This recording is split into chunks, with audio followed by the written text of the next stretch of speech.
Welcome to K-Wave 6 Radio, your show for all things positive, with your host, Kirk Spencer.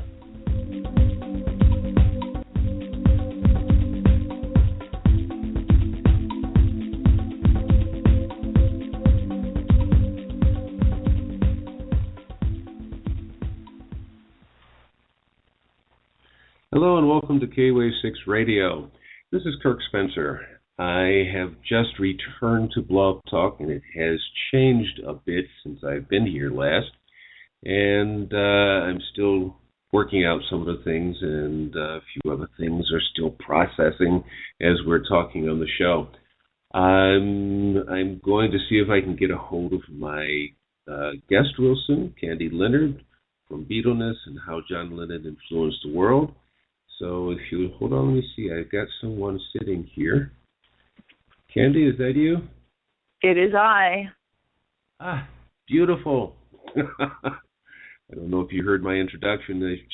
I have been away from Blog Talk for roughly about a year, and there's been some slight changes to it. So we're still trying to work out some of the issues here. So anyway, with all that being said, welcome to the show, Candy, and we're glad to have you back this time live. Thank you. I'm thrilled to be here. Yeah, this is my maiden voyage, and you're one of the most patient people I know, so hopefully you'll just kind of wait. I don't think anybody who knows me would agree with that, but okay. Okay. Well, I know you can be It's a virtue that I am not known for generally, so. Well, okay. Anyhow, tell us what you've been doing since the last time I spoke with you. I know you had a radio show last night, so I know you've been doing a lot of radio shows and a lot of book signings. What else? Yeah, I've been doing a lot of interviews and just generally out in the world promoting Beatleness, which is a lot of fun.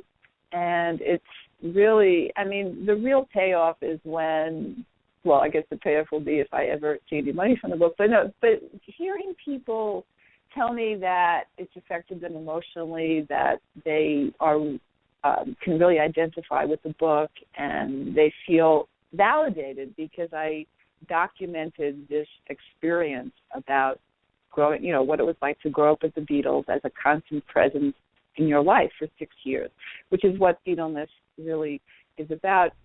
Not only, the experience of growing up with the Beatles, but the experience of growing up in the 60s and everything that was happening out in the world as the world was changing and the war was escalating and the women's movement and the hippies and the drugs and the long hair and the whole shebang of the 60s, and showing the interplay between all those cultural events and the Beatles and how that played out for baby boomers. So people are enjoying it, and that's very, very satisfying. Mm-hmm. So tell us, you're going to talk about John Lennon today. So where do you want to start with that? Well, as some of your listeners may know, we're getting into December 8th will mark 34 years since John Lennon was assassinated on the streets of New York City in front of the iconic Dakota apartment building, which was actually iconic even before Lennon lived there. The famous pre-war building in New York City, which is would have been a tourist destination even without the added significance of what took place outside there Monday evening, December 8th, at around 11 o'clock, I think. So the question that I find interesting, again, so from the Beatleness perspective, is, okay, it's been 34 years. Why are people still aware of the date? Not all people, but people of a certain age. Why is this date still meaningful? Why do we still miss him? What is the significance? And also, why do we call it an assassination as opposed to a murder? In some sense, they're somewhat synonymous, but when you call it an assassination, it takes on a slightly different, and in this case, I believe, much more appropriate meaning. I'm going to come up for air so you can interject. No, I'm just listening away. You know, I like to listen a lot. So, no, it's. I was just listening to what you're saying about the knowing the date. I remember it was late fall, and generally that's about it. 34 years ago, yeah, I think I was even out of college by that time. But at any rate, yeah, go ahead. It's one of those events that, yeah, go ahead. Go ahead. No, it's one of those events that for baby boomers, it absolutely ranks up there with I remember exactly what I was doing when I heard the news, which of course is the people with all, of probably a wider range of ages will talk about the Kennedy assassination. But the losing John Lennon was really a major blow to this generation. It was very, very, a light went out. It's the simplest way of saying a light went out, a light that we had come to, even though he hadn't been as active during the previous few years, and the Beatles had been had been broken up for 10 years by that point. Plus, he had a lot of solo material. But a light went out. This was somebody who had been a part of our lives for 6 years. When America first met the Beatles in 1964, for this generation, it was day in, day out for 6 years, nonstop Beatles. They were absolutely ubiquitous. Every time they, not only the music and, the records and films, but, their personal lives were covered in the media like crazy because, of course, it sold newspapers to write about the Beatles. And so he was a constant presence in our lives. And not only a presence, but a enriching, empowering presence. And so when we, it was a very, very sad day. It's kind of hard to believe that this had really happened. And the senselessness of it was really, it was just profoundly sad, Yeah, you're talking about when he died again, and I do remember it, and I do remember it was in the fall. I even remember, to a certain degree, the picture that I saw in the newspaper of the location where this assassination happened. I don't remember the date, but as we've spoken about with Al, our mutual friend, I remember the Kennedy assassination, what I was doing and where I was exactly at that time that he was assassinated. Actually, no, wait a minute. What year was John Lennon actually assassinated? 1980. 1980, yeah. I was out of college. I was actually married at the time. Wow. It was right at the dawn of the Reagan administration. Yeah. Which also ushered in a whole new era that we're still, in some sense, living with. Well, I don't want to upset any Republicans, but they could have done without that one. But at any rate. Well, that's when we started to have income inequality, which is a major crisis of our time, had been developing slowly before that, but from Reagan on, it got worse and worse and worse because of different economic and tax policies that were put into place. So it was which is in some sense irrelevant to what we're talking about, but not really, because that feeling of something having changed, is very real, Well, yeah, there's a lot of stuff that changed, but let's get back to John Lennon. Okay, let's. Yeah, we can get back to Reagan if we have the time. But actually, talking about say one more thing about the date. The greatest generation, the World War II generation,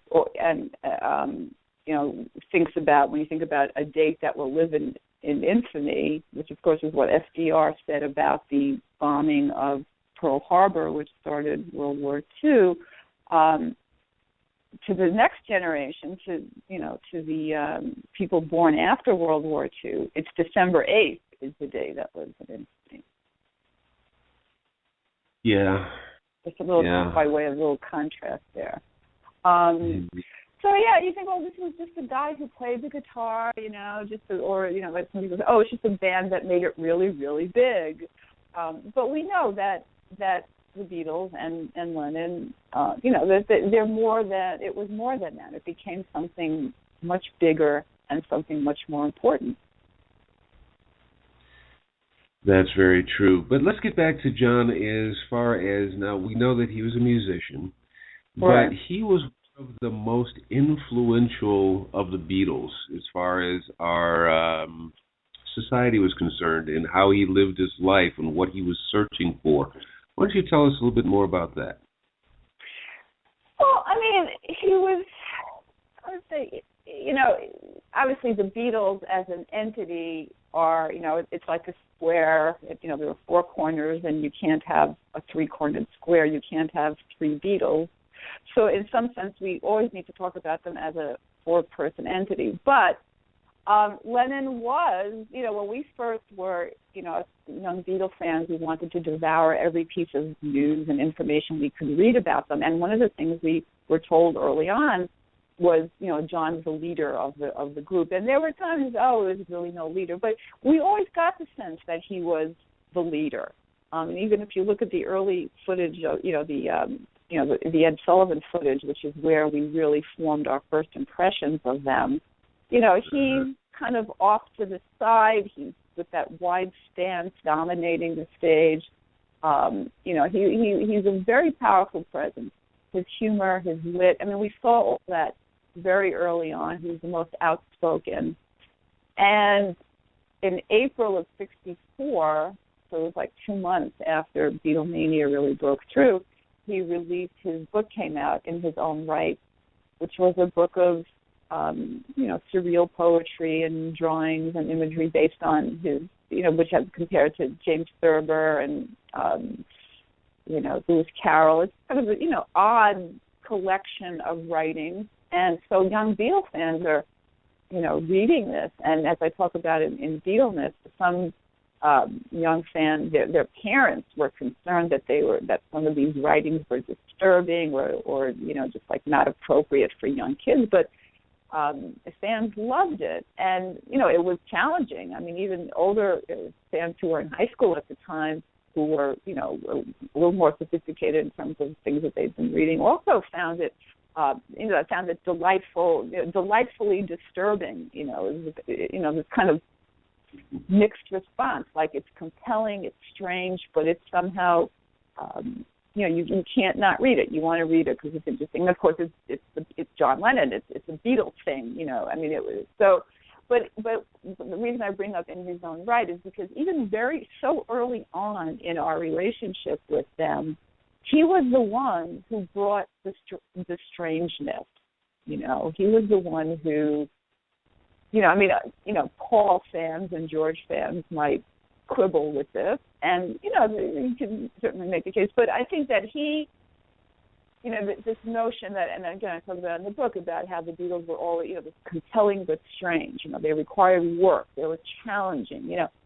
This most challenging bits, pieces, songs, ideas, presentations were often things that John put forth, and so he was, again, getting back to the 6 years. I mean, it wasn't just like this we listened to for 6 years. It was music that, it was more than music, but the music was, like I say in the book, it was like an alternative curriculum, where we were exposed to ideas and images and art and politics, a fusion of art and politics that was just like nothing else. We were not getting this kind of intellectual, emotional, psychological, aesthetic stimulation anywhere else. And so they were so compelling. And John was, he was front and center with a lot of that stuff.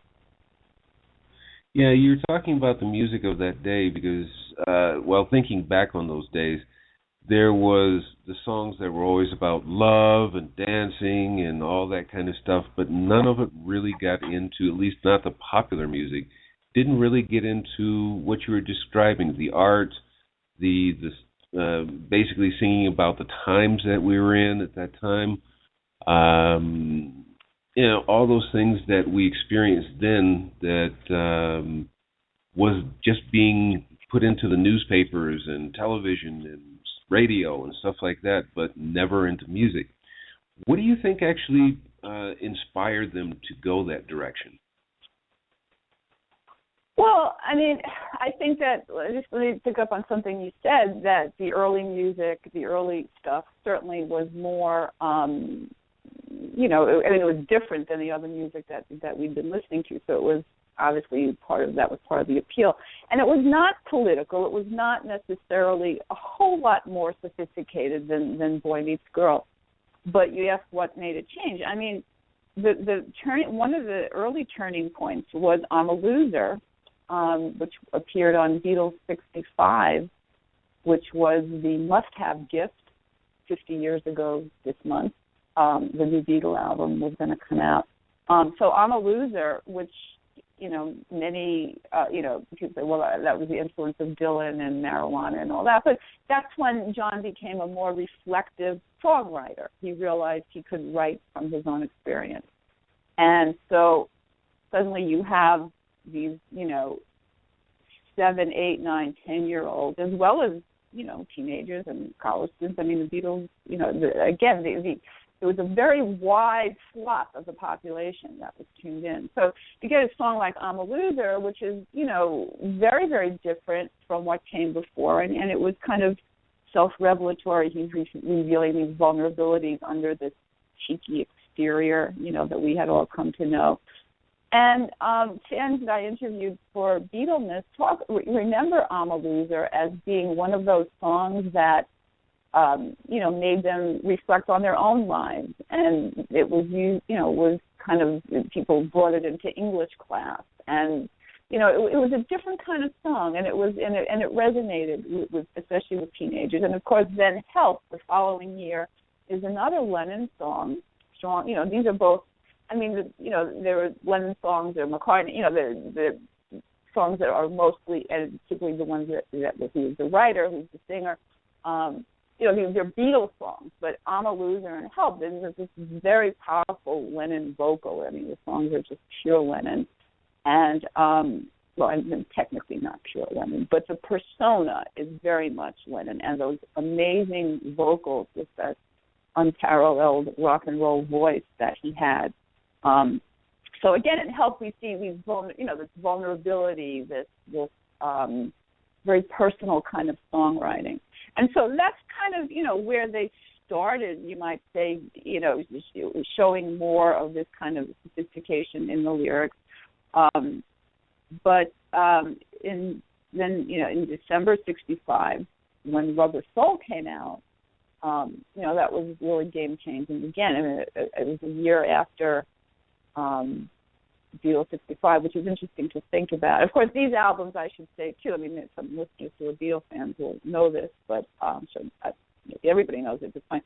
These albums were not, quote-unquote, real albums. These were albums that Capitol put together to capitalize on the U.S. market. So these were, kind of a hodgepodge collection of songs that a little bit distorted the artistic development. But so the American Rubber Soul, I have to specify, so the American Rubber Soul, came out, I'm talking from the vantage point of American fans, came out in December 65. And that was where what I call the close listening really started. Because this, and by this point we had come to trust and rely on the Beatles as a source of more than entertainment. They were presenting us with music that, and words that was, that were somehow useful in understanding our lives, or for very young fans, they were a little glimpse into the world of romance and dating and teenagers and all that. So we were paying extremely close attention. And so on Rubber Soul, we have the song The Word, which Lennon basically tells us. He, comes out and says he's the leader of the emerging counterculture. I'm here to show everybody the light. And he exhorts us to embrace love, right? The songs had been love songs before that, but here we have John, the Beatles, but it's, again, a very, very much a John song, telling a generation who is so tuned into their every word, right? Telling, embrace love, So that was a significant moment. Mm-hmm. What was his motivation for writing so many songs about loving each other? Basically what a lot of people are doing these same days, but trying to make, I'm not going to go there, but they're making a big deal about it. But the Beatles were just singing about loving one each other and finding yourself. That was the era of, I remember back in the 60s and early 70s where it kind of died out. But people were taking off and hitchhiking around the country or hitchhiking around the world just to, the thing back then was to find myself. Right. What was your inspiration for that? Well, the Beatles were seekers, that's the thing that when you think about how they, one of their most lasting legacies on, lasting impacts, not only, on that generation, of course, now on the culture as a whole, is that they were seekers. They were looking for meaning. They were, this ethos of self-actualization. It was also a time of, there was the human potential movement in psychology. There were a lot of sort of, and this, the Beatniks were also, Beat Generation were also tuned into Buddhism and things. So, but, because the Beatles had such a large megaphone, the largest that ever existed for any communicator ever, everything they did was magnified and presented to this huge demographic. So we saw them, looking for answers. We saw them contemplating big ideas, this more in the, sort of Revolver and after that. But it was a time of, young people were questioning things. They were rejecting what's interesting, I was going to say rejecting the values of the World War II generation, but it's not really true. In fact, what boomers were doing was really embracing those values, but holding society to a higher standard. In other words, we went and fought World War II to protect freedom and democracy and all that, but what was happening at home, in the 60s, with this war that many felt was unjust, that young men had to go fight in, but had no say at the voting booth. So there was a lot of, college students felt that their education was not preparing them for the modern world. So there were a lot of, young people felt, okay, we need to kind of realign some stuff here. So it's not that they, the whole generation gap thing, which was huge in the 60s, and Beatles were, very much a part of that. In various ways, kind of associated with that. But it wasn't so much a rejection of, there was a rejection of certain kinds of sort of militarism and, racism and things. But it was really, in other words, let's be true to these American values and these really Judeo-Christian values. When the Beatles talked about, in the 60s when, peace and love became like hippie words, it's kind of funny if you think about it, because this is straight out of the Judeo-Christian tradition, right? So there was nothing, it's not so much a rejection of earlier values as it was let's really, really embrace these values. Mm-hmm. Since let's put it this way, this is my first day back on BlogTalk Radio. All of my commercials are not uploaded as yet, so we're going to take a 4.5-minute break and use what Freedom Talk Radio already has loaded in here, and we'll be right back, so stay tuned with my guest, Candy Leonard, the author of Beatleness, How the Beatles and their fans remade the world. We'll be right back.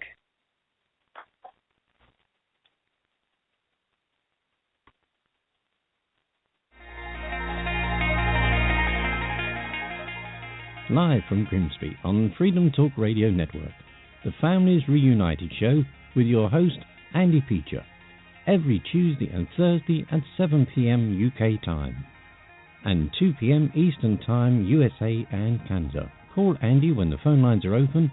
UK call number is 0131 618 7778. And from the USA and Canada, call 315 642 4100.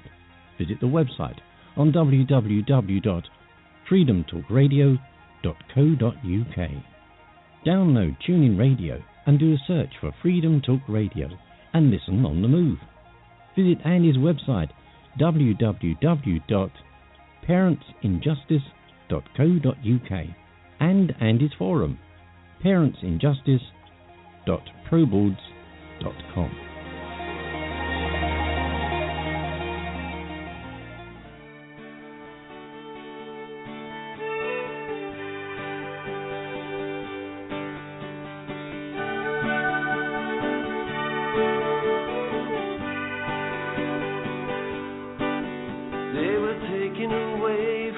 Mother's care, broken hearted that they did not care.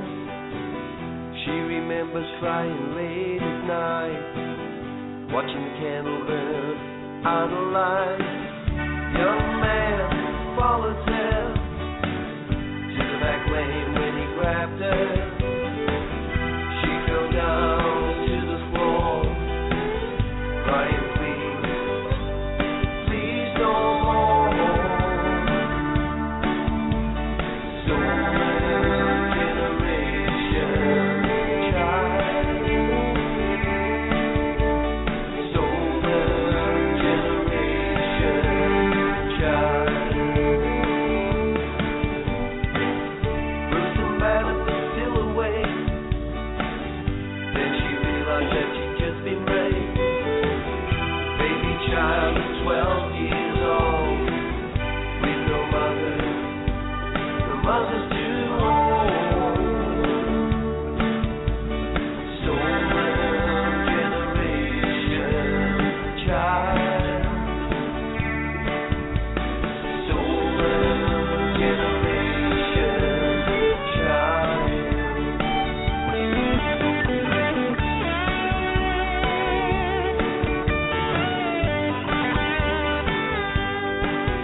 freedomtalkradio.co.uk. Let's go!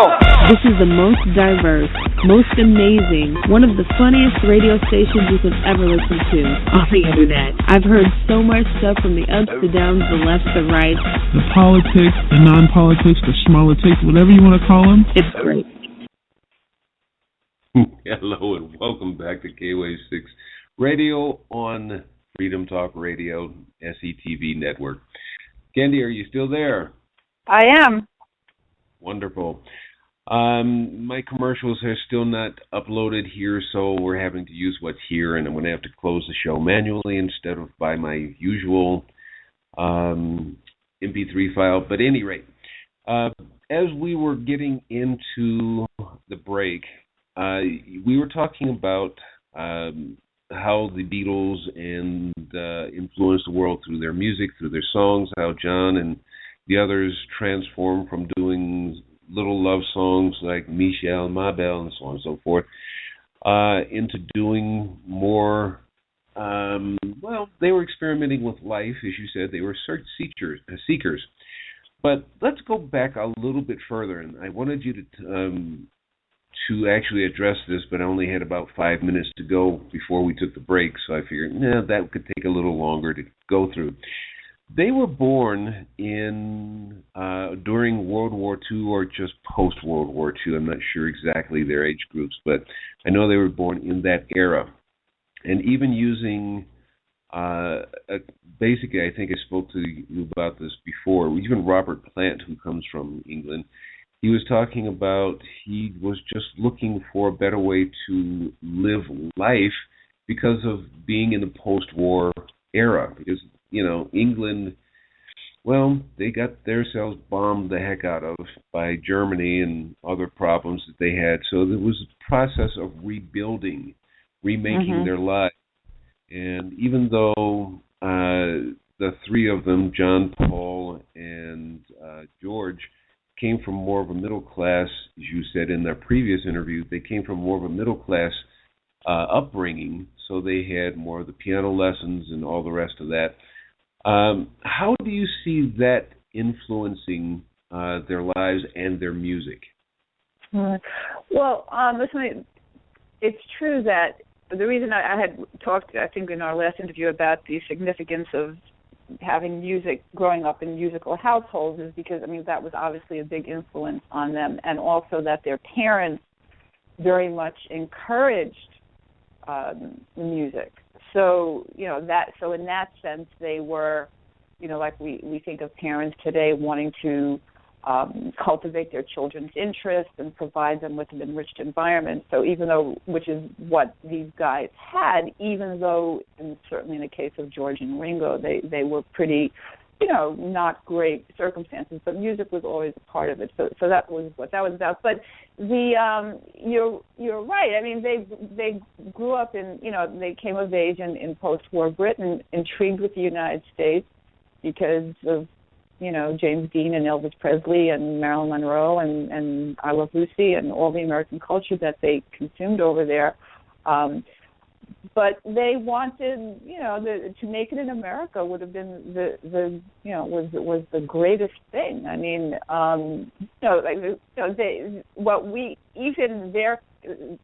When we think about how baby boomers grew up in the early 60s, late 50s, the experience in the UK was very different in terms of, consumer goods, and it was a longer time of recovery from the war. We weren't bombed here, so they had they played in bombed out sites. They used to go, I'm going to go play at the Bomby, which is like the playground. And I remember when I first went to Liverpool, you can see, this was in the late 90s, but you could see remnants of this still. So it's not so much that they wanted out, but they wanted to play rock and roll, and so that's what they did. And of course, once they started to get famous in the UK, the next frontier to conquer was, of course, the U.S. And they, famously known they didn't want to come here until they knew they would be successful, because there was no history of British performers, British singers doing well in the U.S. So but that was the goal, to get to make it in America was a high priority for them. And to be bigger than Elvis. That was the thing. It was bigger than Elvis. What they didn't realize was that being bigger than Elvis in a 8 year difference another 8 years. I mean, the world had changed a lot since Elvis was at his biggest, okay? So just as an example, when Elvis was on the Ed Sullivan Show in 1956, I think something like 64% of American households had television. 8 years later, when the Beatles were on Ed Sullivan, like 90% of American households had television. So that's just sort of one example of how, and Elvis's potential fan pool, if you will, was also much smaller than the Beatles. So, and of course there was one Elvis and there are four Beatles. So, so right off the bat, there's sort of, in some sense, 4 times more. The stimulus was 4 times as big, even if they weren't as brilliant musically as they were. So when they say, we want to be bigger than Elvis, the implications of that, of what that really meant in that new media environment with the current demographics as they were, they had no idea what that would mean, that they could never leave the house again without being, swamped by fans, or the logistics involved for their tours, which were, previously a level of planning and logistics and security that had only been done for heads of state or kings and queens, So it was so bigger than Elvis. It sounds like a simple goal, but it really meant something very complicated. And of course, it also then gets back to the significance. We're talking about John and his lasting impact. It also meant that they, because they were, Elvis was a great performer, but he was not an artist, and he was not I don't want to say Elvis was not a political figure. Certainly one could argue Elvis was a political figure too, but not in the way that the Beatles were. And again, the times were different. So they became, at a time when, I was talking before the break, the turmoil, the feeling of things weren't right in the country, that young people were identifying a lot of issues that they didn't agree with, and they wanted to be freer and have more, shake off the constraints of the Kennedy era and all that. They became, I want to say, spokespeople, because they never intended to do that. They would never have liked to have called themselves spokespeople. But a generation came to look to them for answers, for guidance almost, if you will, because they were, starting with A Hard Day's Night and then again in Hope, we saw them on the big screen as superheroes, smarter, more clever, more savvy than all the adults around them, And then we had the whole Jesus kerfuffle in 1966, where John, makes his statement that's taken out of context about the Beatles being more popular than Jesus. And, what I say in the book, and I think this is true, is that, Dylan had been referred to as the voice of a generation. But I think that baton really got passed to the Beatles, Lennon in particular, in 66, when Dylan, he had his accident, he was sort of no longer on the scene. And by that point, the Beatles, that was after, by the time Rubber Soul, Revolver, and, they had become the leaders of the counterculture, basically. If not, there's never such an official title, but if you look at Time Magazine, Newsweek, New York Times, you read the media coverage of the Beatles and of the generation gap and all that, it's very much they're very much intertwined. So being Elvis, they didn't I don't think Lennon realized when he was back in Liverpool fantasizing about being bigger than Elvis that young people would be looking at him for answers. I don't think that he envisioned that happening. Yeah, well, they were a group, as you said, they were seekers. They were part of that generation, even the drug culture of that time, and etc. And they saw life a lot differently than the way the status quo was back in those days. But let me ask you this question, because I know that they were influenced by blues, and many of the artists from England were inspired by the American blues, which even as I would say probably that American blues back in the 60s was kind of dying out at that point. and England actually brought it back to life. But how did they get that influence from blues artists? Well, it's not only blues. I mean, the thing about their music was that it was really this unique amalgam of blues, skiffle, dance hall, music hall, R&B. It was, they of course loved the Everly Brothers and Buddy Holly, and if you go back and listen to these art of Chuck Berry, of course, you can hear all this in their music, and they were unschooled, and they were not trained musically. So we know now that a lot of innovation happens because people don't know the rules. In other words, you really can think outside the box if you don't know the box. So they were extremely innovative. They each had a little bit of musical instruction, just enough to kind of feel comfortable and confident. Paul probably had more than the others. But, each of them had somebody in their life showing them a few chords here and there, or here's how to get this sound, And then when they finally, all came together, of course, we know how brilliant it was. But I'm not sure if I answered your question, or what your question was as far as the musical influences. Yeah, you did pretty good with that, but I guess maybe... go ahead. No, I was just going to say, the only thing I might ask is, how was American music, how did American music become such an influence during post-World War II? In the UK, for them, you mean, as young people living in Liverpool? Yeah. Well, because it was America. It was, they heard Elvis Presley, their brains exploded. They heard Little Richard. They watched James Dean. They watched The Girl Can't Help It. They were very tuned into American music and American culture, and so they embraced it and did their own thing with it. What's interesting is when I've been listening lately, just some other writing I'm doing to, their covers of the Chuck Berry songs that were on these early albums, specifically talking about Roll Over Beethoven and rock and roll music. Rock and roll music is on Beatles 65.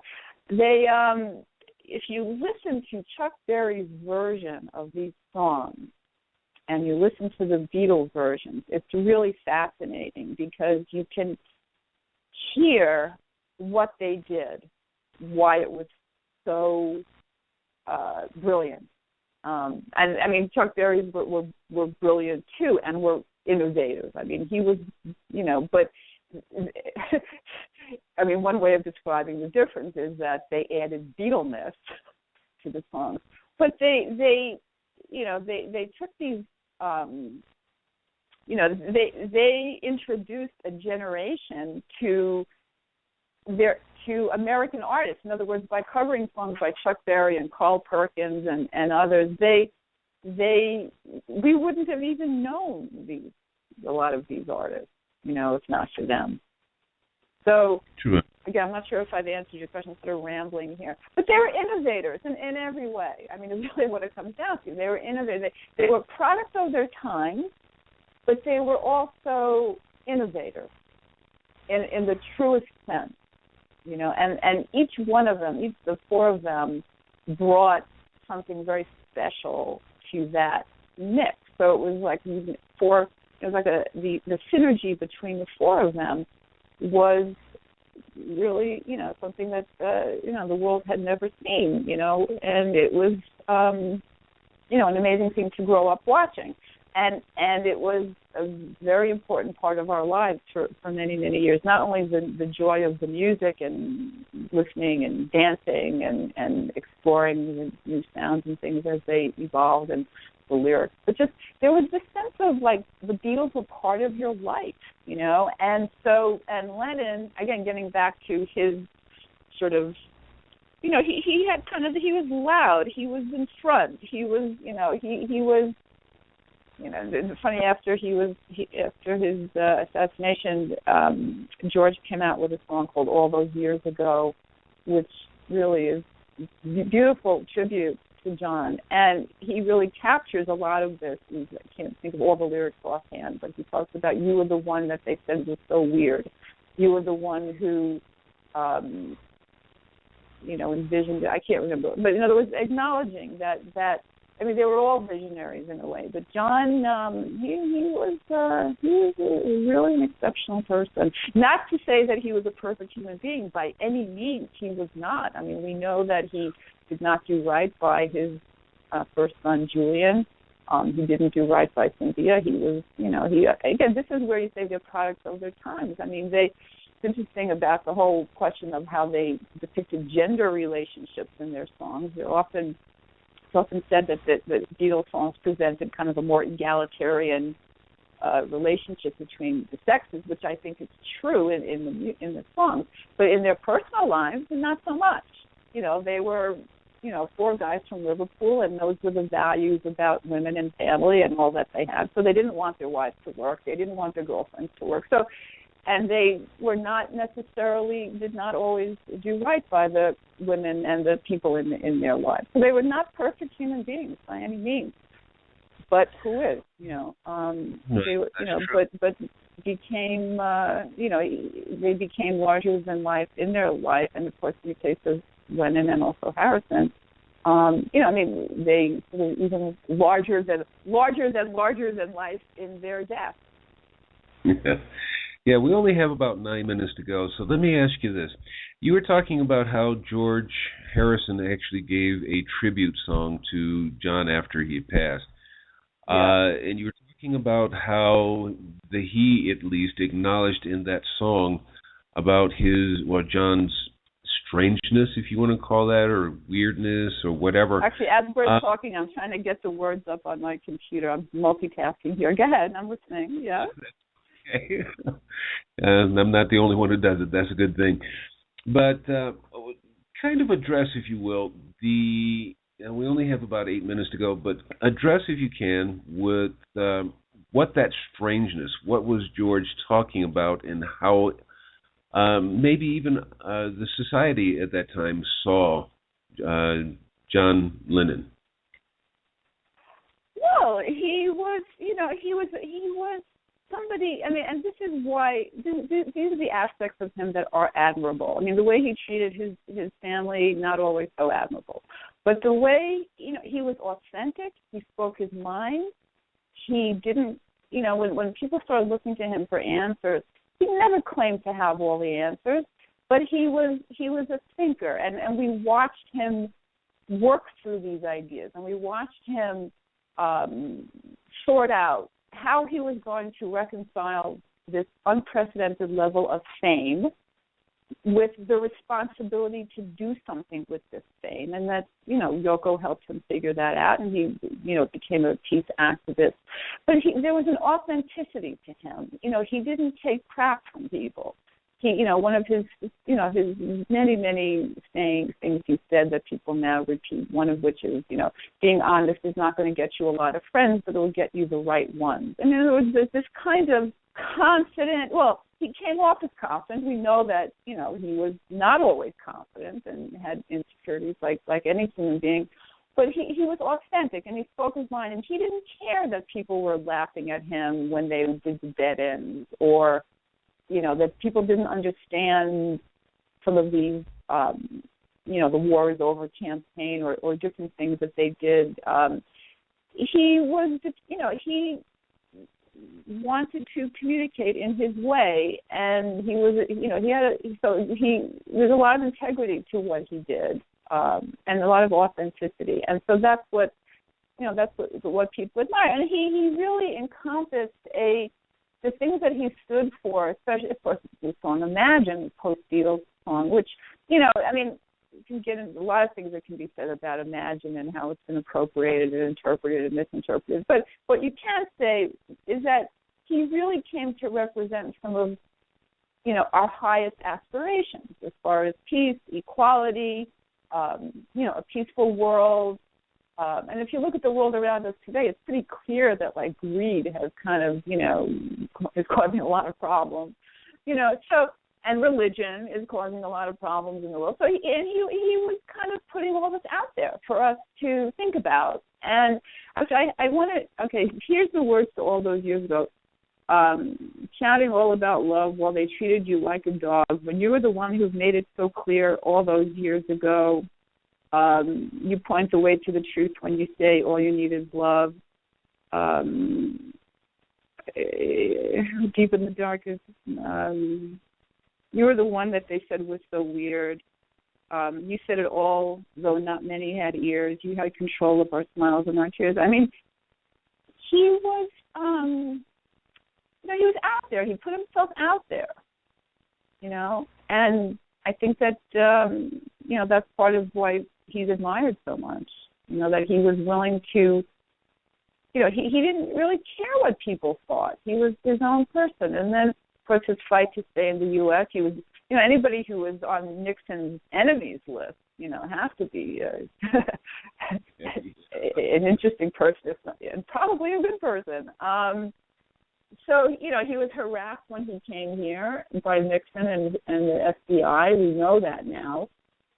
Because and again, this gets to what I said early on. Why do we call it an assassination and not a murder? He was a political figure, always was, Yeah. And he's, and not, if you stop and think about, how important he was in the lives of so many millions of people for so many years, and then suddenly no more, gone for George's passing was obviously very sad, and he's missed, but he died of he died from cancer. So it's unfortunate that he got cancer, and maybe because of all the smoking for all those years.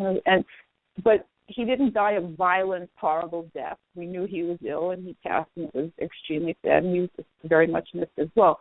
But for Lennon to have died violently on the streets of New York it just seemed like it was just too much. It was too much. And many people still feel that way. A lot of Beatles fans just can't, it can still bring them to tears. Yeah, the reason why I was asking about his life is because that's what I'm actually trying to draw a point to at this point in the interview, since we're getting close to closing here, is that he was a genuine person who was not afraid to let people see that he was searching, and he was sharing while he was searching. In other words, as you said, he was putting his imperfections out there with the ideas and the revelations, if you will, that came to him, and he shared it all with the public.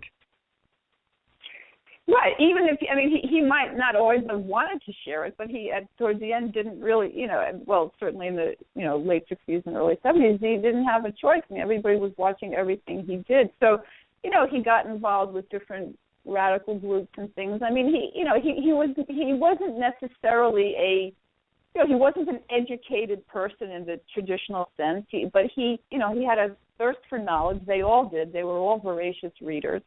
And so he was developing a political ideology over the course of his life. And, the sad thing, too, is that as far as being a role model, is that, when he went back to, living in the Dakota and out of the public eye, being a stay-at-home dad, that was a very powerful message, too, to men of his generation, that this was a good thing to do, that men could be nurturing.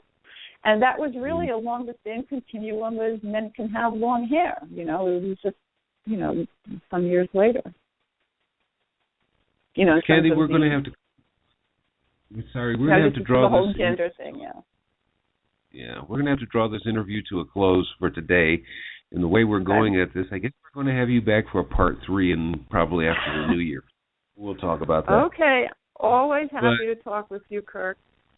I'm always glad to have you here. You're always a bundle of energy and information, and I just see that an hour-long show is just not long enough for you. So, anyway, that's a compliment. That's meant as a compliment anyway.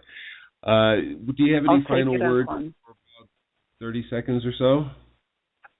Yeah, I'd like people to buy my book. It's called Beatleness, How the Beatles and Their Fans Remade the World. and it's the unified field theory of Beatlemania. Explains the whole thing.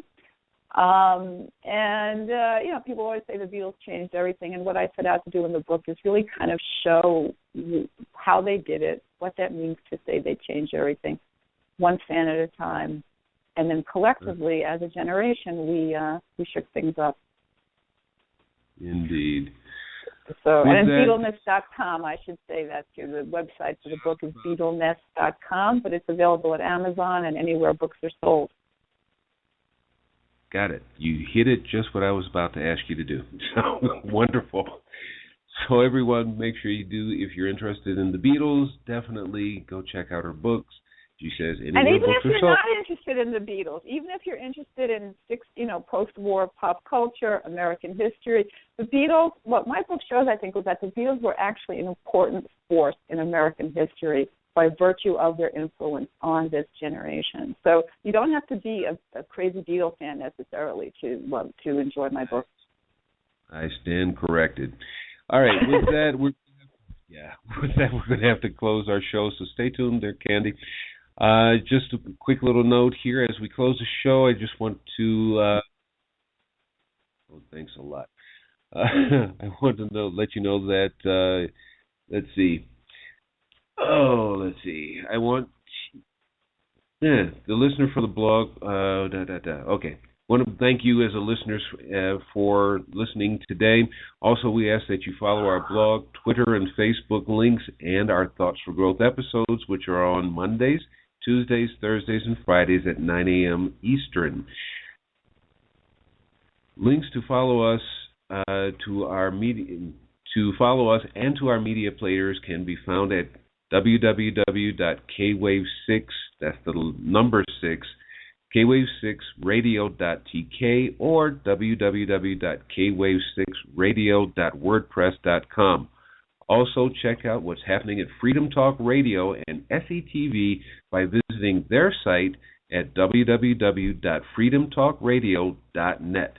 And as always, all the best, and thank you, Candy, once again for being with us. Thank you. Take care and be well, everyone. Bye-bye for now.